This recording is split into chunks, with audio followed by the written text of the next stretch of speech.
বিজেপিক অসমৰ মাটিৰ পৰা উৎখাত কৰিবৰ কাৰণে আমি বিৰোধীয়ে ঐক্যবদ্ধভাৱে নিৰ্বাচন খেলিম। আমি আজি এই কথাটোৱে আনুষ্ঠানিকভাৱে আমাৰ মাজত মানে পৰৱৰ্তী পৰ্যায়ত যিসমূহ বাকী ৰূপৰেখা যিটো হ'ব, ৰণকৌশল আৰু ৰূপৰেখা, সেই সম্পৰ্কত আমি পৰৱৰ্তী দিনসমূহত আলোচনা বিলোচনা কৰি বিভিন্ন পৰামৰ্শ আহিছে।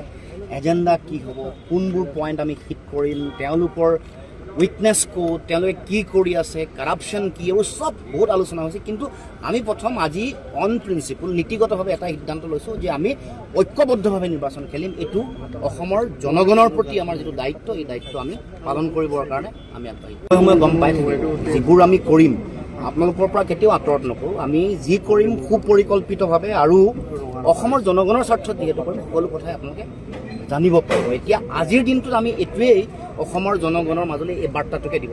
বিজেপিক অসমৰ মাটিৰ পৰা উৎখাত কৰিবৰ কাৰণে আমি বিৰোধীয়ে ঐক্যবদ্ধভাৱে নিৰ্বাচন খেলিম। আমি আজি এই কথাটোৱে আনুষ্ঠানিকভাৱে আমাৰ মাজত মানে পৰৱৰ্তী পৰ্যায়ত যিসমূহ বাকী ৰূপৰেখা যিটো হ'ব, ৰণকৌশল আৰু ৰূপৰেখা, সেই সম্পৰ্কত আমি পৰৱৰ্তী দিনসমূহত আলোচনা বিলোচনা কৰি বিভিন্ন পৰামৰ্শ আহিছে।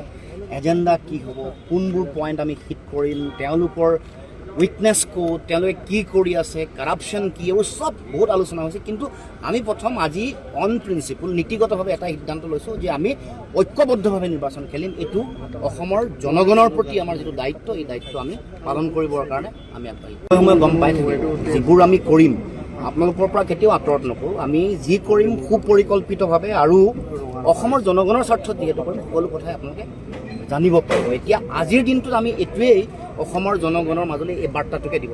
বিজেপিক অসমৰ মাটিৰ পৰা উৎখাত কৰিবৰ কাৰণে আমি বিৰোধীয়ে ঐক্যবদ্ধভাৱে নিৰ্বাচন খেলিম। আমি আজি এই কথাটোৱে আনুষ্ঠানিকভাৱে আমাৰ মাজত মানে পৰৱৰ্তী পৰ্যায়ত যিসমূহ বাকী ৰূপৰেখা যিটো হ'ব, ৰণকৌশল আৰু ৰূপৰেখা, সেই সম্পৰ্কত আমি পৰৱৰ্তী দিনসমূহত আলোচনা বিলোচনা কৰি বিভিন্ন পৰামৰ্শ আহিছে।